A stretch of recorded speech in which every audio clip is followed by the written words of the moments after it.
The day my wife looked me in the eye and bragged about draining me dry to fund her affair, I realized I'd been married to a stranger. She thought she'd broken me. She didn't know I was about to outmaneuver her so completely she'd lose everything she used to gloat about. This is the story of how I turned her threat into her downfall. My name's Mark Taylor. If you'd met me a year ago, you would have thought I was just another suburban husband, a man who worked long hours in tech to give his family everything he never had growing up. I'd come home every evening to what I thought was a happy home. 2 kids who ran to hug me at the door, a wife who kissed me on the cheek, and a sense of stability I believed was unshakable. Julia and I met in college. She was ambitious, funny, the kind of person who seemed to light up every room she walked into. I fell hard and fast. By the time we were 25, we were married. 2 years later, our daughter was born, and a son followed soon after. For a while, everything felt right. We bought a house just outside Austin, somewhere with good schools and quiet streets. I thought we were building a future together. But over time, something in Julia shifted. I saw it in small things at first. She stopped asking how my day was. She'd spend entire evenings scrolling her phone or texting someone I didn't know. She started going out more, work events, she called them. At first, I believed her. I wanted to believe her. I told myself every marriage has rough patches, that we were just tired parents trying to keep it all together. The truth was I was ignoring what my gut had been screaming for months. I didn't want to admit that the woman I trusted most had started to look right through me. So I buried it. I worked more. I volunteered for late calls and weekend projects. I thought if I just made life easier for her, if I earned more, helped more, she'd come back to me. But nothing changed. She grew colder, distant, and when I confronted her, she'd roll her eyes and say I was imagining things. That I was paranoid. That I needed to relax. I can pinpoint the exact moment everything collapsed. It was a Wednesday night. I got home earlier than usual because my last meeting had been canceled. I walked into the kitchen and found Julia sitting at the table with a glass of wine. She didn't look surprised to see me. In fact, she barely looked at me at all. She just sighed like I was inconveniencing her by existing. I asked her straight out if there was someone else. She didn't deny it. She didn't even hesitate. She looked me dead in the eye and said, "Yes, there is." And then she smiled like she'd been waiting to drop that bomb for months. I felt something in my chest go numb. But before I could respond, she kept going. She told me she wasn't going to stop seeing him. That if I thought I could divorce her and walk away clean, I was fooling myself. She said she'd take everything, half my paycheck in alimony and child support, full custody of the kids and the house. She said I'd end up broke and alone while she built a better life with her new man. I wish I could say I shouted or threw something. I didn't. I stood there frozen, trying to understand how the person I'd shared my life with could be so casually cruel. My mind felt like it was running in circles, replaying her words over and over. That was the moment I realized Julia wasn't the person I'd married. Maybe she never had been. Maybe I just believed the version of her I wanted to see. She finished her wine and set the glass down, her expression almost bored. "You have no other choice," she said. "If you try to fight me, I'll make sure you lose." It was the arrogance in her voice that finally woke me up. The certainty that she had me cornered. That she'd planned this so carefully I wouldn't stand a chance. I remember staring at her, feeling the last piece of whatever love I had left snap in half. But I didn't show it. I knew in that instant that if I let her see me broken, she'd savor it. So I forced myself to breathe, to keep my face calm, and I said the only thing I could manage: "You just made the biggest mistake of your life." She laughed, that same condescending laugh she'd started using when she thought she was smarter than everyone else. She thought she'd won. That I was defeated. That she could do whatever she wanted and I'd just keep paying for it. She didn't know me as well as she thought. She had no idea that behind the polite, dependable husband was someone willing to do whatever it took to protect his children and himself from her plans. In that moment, any fear I had dissolved. All that remained was a cold, clear determination. I didn't pack a bag. I didn't storm out. I didn't beg her to reconsider. I kissed the kids goodnight and told them I loved them. I ate dinner in silence while she pretended I didn't exist. And I made a promise to myself this would be the last time she underestimated me. By the time I went to bed, I already knew what I needed to do. I was going to fight back, not with rage, but with preparation. Not with threats, but with evidence. And when it was over, she'd have to face the consequences of her choices without blaming anyone else. This was the night my marriage ended. But it was also the night I stopped being afraid of her. The next morning, I woke before dawn. Julia was still asleep, her phone face down on the nightstand. I lay there in the dark, thinking about everything she'd said, every threat she'd made. For the first time, I wasn't scared. I was ready. I slipped out of bed and went downstairs. My laptop was already open on the kitchen counter. I pulled up the number I'd found the night before, a family law attorney named Daniel Reese. He had a reputation for two things: protecting fathers and exposing spouses who tried to manipulate the system. I left a voicemail explaining I needed a consultation as soon as possible. Less than 20 minutes later, he called back. His voice was calm, professional. "Mark, I want you to listen carefully. If you stay organized and don't react emotionally, you'll have far more power than you think." He told me to open a separate bank account in my name only. He said to start gathering every financial document I could get my hands on: pay stubs, tax returns, mortgage statements, insurance policies, anything that proved my contributions to the household. He stressed the importance of documenting Julia's behavior, her absences, her neglect, any statements she made that revealed her intentions. "You're not just protecting your assets," he said. "You're protecting your kids." I wrote down everything he said. I felt strangely calm. It was the first time in months I'd felt like I had a plan.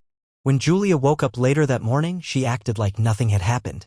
She chatted with the kids about their day, scrolled through her phone, and told me she'd be home late because of meetings. I didn't react. I just nodded. If she thought I was going to explode or beg, she was going to be disappointed. Over the next few days, I played my part. I went to work. I came home. I helped the kids with homework and read them bedtime stories. Julia barely looked at me. She spent hours texting and making hushed calls in the garage. Sometimes I'd catch her smiling at her phone. I never asked who it was. I didn't need to. I already knew. After the kids were asleep, I started scanning documents and saving them to an encrypted drive. I logged into our joint accounts and took screenshots of every transaction. I noted every time Julia left the house after dark. And each morning before she woke up, I emailed copies of everything to my attorney. Within a week, I had installed small security cameras at the front door, the garage, and the hallway leading to her bedroom. Texas law allowed me to record in my own home. I wasn't interested in catching her in private moments. I just needed proof of her absences, her interactions, and her attitude toward the kids. Julia never noticed. She was too distracted. One evening, she told me she'd be working late again. After she left, I drove to the other side of town and bought a GPS tracker. I waited until the next day to install it under her SUV while she was inside a store. That night, when she left for another meeting, I checked the tracker on my phone. She drove straight to a cheap motel near the highway. I didn't confront her. I didn't even feel angry anymore. All I felt was a deeper resolve to protect my children from the chaos she was bringing into their lives. Over the next 2 weeks, the pattern repeated itself. Julia would leave around dinner time, sometimes not returning until after midnight. She'd slip into bed without a word. On the nights she did stay home, she spent more time on her phone than with the kids. She'd started forgetting school events, our daughter's science fair, our son's soccer match. When she did show up, she seemed impatient, distracted, eager to leave. I made sure I was always there. When the kids asked why Mommy was gone so much, I told them she was busy with work. I never criticized her in front of them. I just documented every missed bedtime and every school event she skipped. My attorney said that in custody cases, consistency mattered more than almost anything else. I was determined to be the one constant in their lives. Julia started noticing small changes. One afternoon, she asked why our joint account had less money in it. I told her I'd moved some funds into a savings account for emergencies. She didn't question it further. She still believed I was too passive to fight her. That assumption worked in my favor. I began reaching out to people who'd seen her with her affair partner. A few of her co-workers agreed to write statements confirming she'd been spending nights away from home and that her relationship with her boss had become obvious. I never pressured anyone. I just asked them to be honest about what they'd witnessed. One night, after the kids were asleep, I checked the shared iCloud account Julia never bothered to log out of. Her messages and photos synced automatically. I sat there for hours, scrolling through texts that made everything undeniable. Plans to move in together, complaints about having to deal with Mark, jokes about using my paycheck to fund their weekends. I took screenshots of every exchange. By the time I was done, I had months of evidence. I never confronted her about what I found. The next morning, I helped the kids get ready for school. I packed their lunches, tied their shoelaces, and hugged them a little longer than usual. Julia was too busy on her phone to notice. That was fine. She'd find out soon enough that I'd stopped playing the role she assigned me. 2 days later, I finalized the draft of my divorce petition. My attorney reviewed the evidence and said it was one of the strongest cases he'd ever seen. All that was left was to choose the right moment to serve her. Julia still believed she held every card. She thought I was defeated, that I'd accept whatever scraps she decided to leave me. But every time she looked past me, every time she laughed at my supposed weakness, she was making the same mistake, underestimating me. And that would be the last mistake she'd ever get the chance to make. The morning everything came to a head started out like any other. Julia was at the kitchen table, scrolling her phone and sipping coffee. She didn't even look up when I walked in. The kids were still getting dressed upstairs. I stood there for a moment, taking it all in, the ordinary routine she'd grown so comfortable with. She had no idea her control over this house, over me, was about to end. At 8:15 a.m., there was a knock on the front door. Julia didn't react right away. She assumed it was a delivery or a neighbor.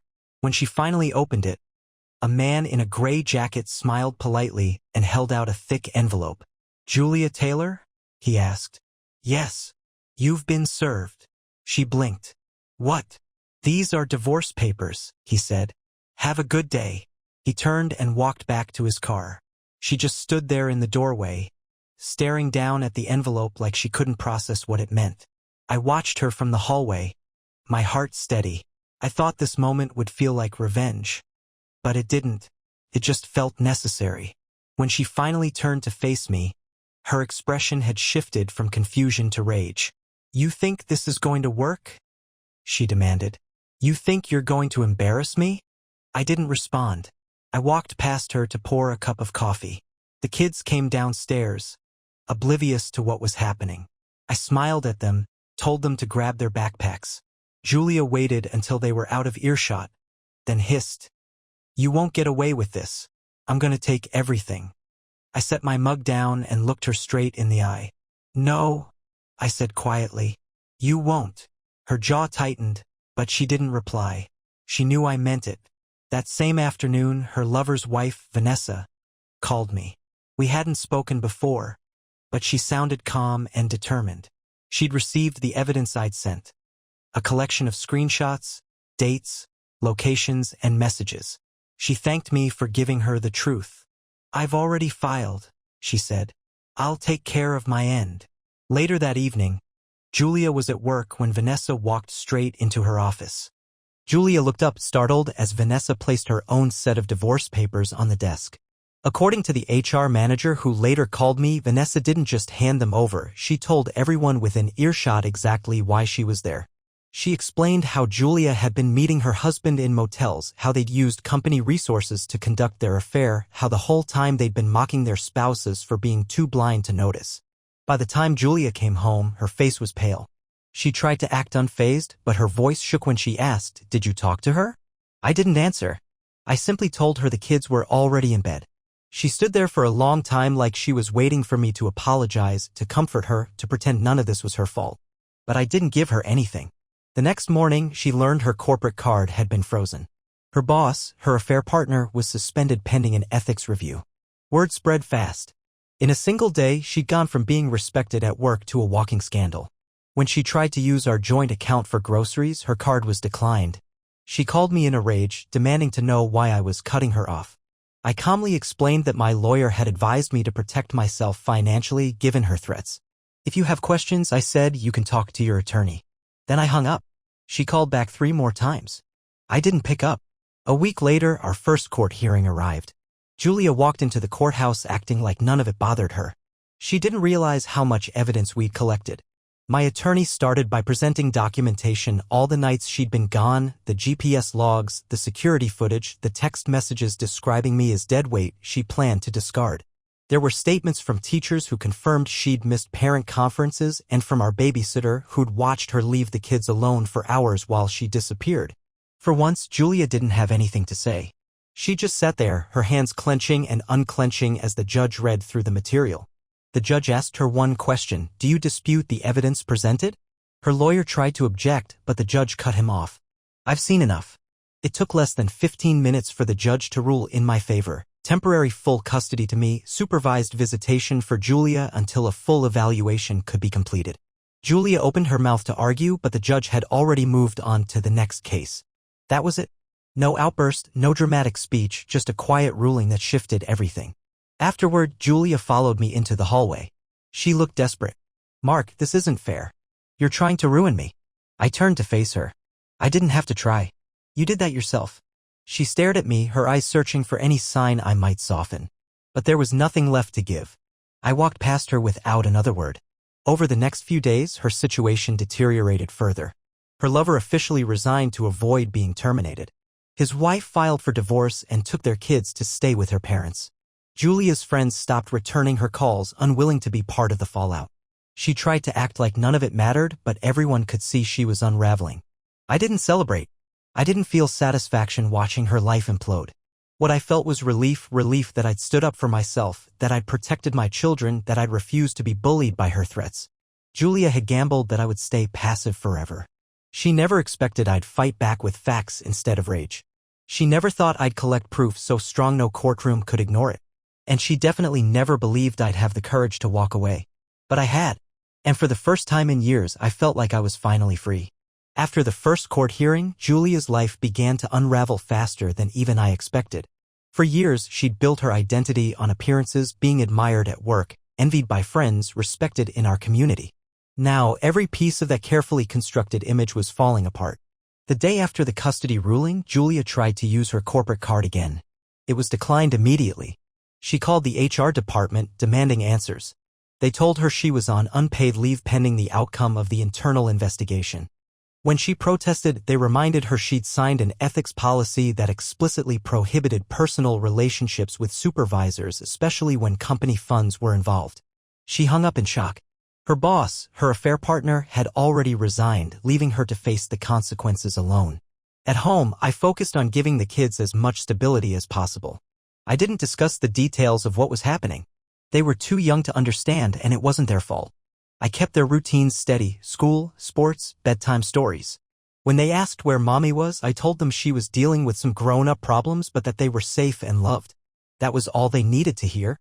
Meanwhile, Julia started calling me every day, sometimes multiple times. The first calls were angry accusations that I was trying to destroy her reputation, that I was poisoning the kids against her. I didn't answer. Then the voicemails shifted to pleading. She insisted she never meant for things to go this far, that she was only trying to find herself. She asked if we could meet to talk things over. I still didn't reply. A week later, her lawyer emailed mine to request an emergency hearing to reconsider custody. He claimed Julia was under extreme emotional distress and that she deserved more time with the children. My attorney responded with a single file attachment, the timestamps and logs showing her repeated absences, along with statements from the kids' teachers confirming I was the only parent consistently present. The judge denied her request without a hearing. The more she realized she couldn't manipulate the situation, the more desperate she became. She tried to reach out to mutual friends, hoping they'd take her side. Most of them didn't want to be involved. A few told me she was calling late at night, crying and asking why no one believed her version of the story. The truth was, her own actions had made her impossible to defend. Her finances were in chaos. Because I'd separated our accounts before filing, she couldn't access my income anymore.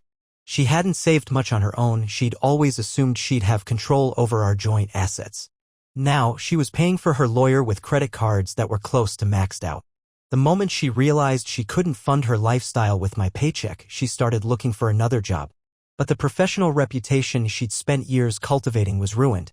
Word about the affair had spread across her industry. Hiring managers were polite but noncommittal. She applied to 6 companies in 2 weeks. None called her back. One afternoon, she showed up unannounced while I was working from home. I didn't let her in. She stood on the porch, crying and asking to see the kids. I reminded her that under the temporary order, she was only allowed supervised visits. She accused me of trying to turn the children against her. I stayed calm and told her she needed to schedule visitation through the court-appointed supervisor. She finally left, but not before threatening to make this ugly. I didn't bother responding. She was already doing that on her own. A few days later, she missed her first supervised visitation appointment. The supervisor called her twice. She never answered. The court noted it in her record. She missed the next one, too. Each time, she had a different excuse: car trouble, illness, scheduling conflicts. The judge wasn't sympathetic. Her lack of follow-through only strengthened my case for permanent primary custody. Meanwhile, Vanessa was moving forward with her own divorce. She called me once to thank me for sharing the evidence. Her tone was steady, but I could hear how exhausted she was. He tried to deny everything, she told me, until I showed him your photos. Then he stopped talking. She said she planned to sell their house and move closer to her family. I wished her the best. Like me, she hadn't asked for any of this. Julia's situation kept deteriorating. Her boss never returned her calls. His marriage was over, his career finished. He blocked her on every platform. The man she thought would replace me disappeared the moment his life got complicated. Without him to validate her choices, she started unraveling even faster. One evening, she sent me an email for paragraphs of apologies, rationalizations, and appeals to our history together. She claimed she'd been confused, that she'd never stopped loving the kids, that she'd made mistakes. She asked if I could consider reconciliation for the sake of our family. I read it once, closed my laptop, and walked away. There was nothing left to discuss. A week later, the final hearing date for custody and division of assets was scheduled. Julia's lawyer tried to negotiate a settlement. He proposed that she keep her car and a share of the home equity if she agreed to joint custody. My lawyer countered with an offer that reflected reality. Supervised visitation only, no claim on the house, no spousal support, and a clean financial break. Julia refused, insisting she'd never accept such humiliation. But her leverage was gone. The judge had already seen the evidence. She could either sign an agreement or risk an even harsher ruling in court. When I looked at the woman sitting across from me in the mediation room, I barely recognized her. The confidence she'd used to threaten me was gone. All that remained was resentment and regret she wasn't ready to admit. I didn't feel pity. I felt clarity. For the first time in years, I was certain I'd made the right choice. The final hearing took place on a bright Tuesday morning. It was almost anticlimactic. Julia arrived with her lawyer, clutching a folder she'd stuffed with papers she thought would help her case. But nothing she brought could outweigh months of documented neglect and betrayal. I sat beside my attorney as the judge reviewed the file. He didn't look surprised by any of it. He'd seen people try to justify their actions before. He'd seen parents who assumed they could abandon their responsibilities and still keep control. Julia's lawyer tried one last time to argue that she deserved joint custody because she was committed to rebuilding her relationship with her children. The judge listened, nodded, and turned to me. "Mr. Taylor," he said, "you've demonstrated consistent involvement, emotional stability, and a clear plan to provide for your children's needs. Do you wish to maintain your petition for sole custody?" "Yes, Your Honor." He nodded. Then he looked at Julia. "Mrs. Taylor, your repeated absences, missed supervised visits, and disregard for court orders leave this court with no choice. I'm awarding Mr. Taylor full legal and physical custody. You will have supervised visitation twice a month, subject to review after you complete parenting classes and counseling." Julia's face went blank. For a moment, I thought she might start shouting, but she didn't. She just sat back in her chair, silent. The judge moved on to the financial settlement. Because I'd protected my assets and closed joint accounts before filing, there wasn't much left for her to claim. She was awarded her car and personal belongings, but no share of the house and no spousal support. The judge noted she was capable of supporting herself and that her own actions had created the hardship she now faced. When the hearing ended, Julia didn't look at me as I left the courtroom. I didn't look back. There was nothing more to say. A week later, she moved her remaining things out of the house. I stayed upstairs with the kids while she packed. When she finished, she knocked on the bedroom door and asked if she could say goodbye. I opened the door just enough so she could hug them. They didn't fully understand what was happening, but they could feel the sadness. My daughter asked if Mommy was coming back soon. Julia didn't answer. She just kissed them, whispered something I couldn't hear, and walked down the stairs without looking up. After the door closed, I sat with the kids in the living room. I told them we were going to be okay, that no matter what, they'd always have a home with me. They nodded and leaned against me. In that moment, I knew I'd done the right thing. I hadn't chosen this path, but I'd seen it through. Julia tried once more to change the outcome. She filed a request to modify the custody arrangement, claiming I was deliberately alienating her from the children. The judge reviewed her petition, compared it to the record of missed visits and canceled appointments, and denied it without a hearing. After that, she stopped trying. Months passed. Life slowly settled into something resembling normal. The kids adjusted faster than I expected. Children have a way of adapting when they feel secure. I kept the routine steady: school drop-offs, dinners together, bedtime reading. The house was quieter, but it was also calmer. There was no tension lingering in every conversation, no hidden contempt behind polite words. Julia's emails became less frequent. The last one she sent was different from the others. It wasn't angry or defensive. It was simply an admission. She wrote that she knew she'd made choices she couldn't take back, that she regretted losing the family she once believed she'd never need to fight for. She ended by asking if I could ever forgive her. I read her message twice. I didn't feel satisfaction or anger, just acceptance. The truth was, forgiveness wasn't something I needed to grant for her sake. It was something I needed to grant for mine.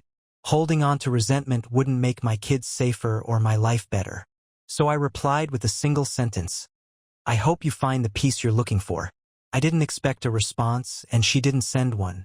The day our divorce was finalized, I took the kids out for ice cream. It wasn't a celebration exactly, more like a quiet acknowledgement that we were moving forward. They didn't know the legal details. They just knew that Dad was there, that home was safe, and that nothing bad was going to happen to them. A few months later, Julia moved into a small apartment in another part of the city. She took a job answering phones at a real estate office. She still has supervised visits with the kids, though she's missed a few. When she does show up, I see glimpses of the person I used to know, someone who once believed she could have everything without consequence. Now, she looks like someone who finally understands that choices matter.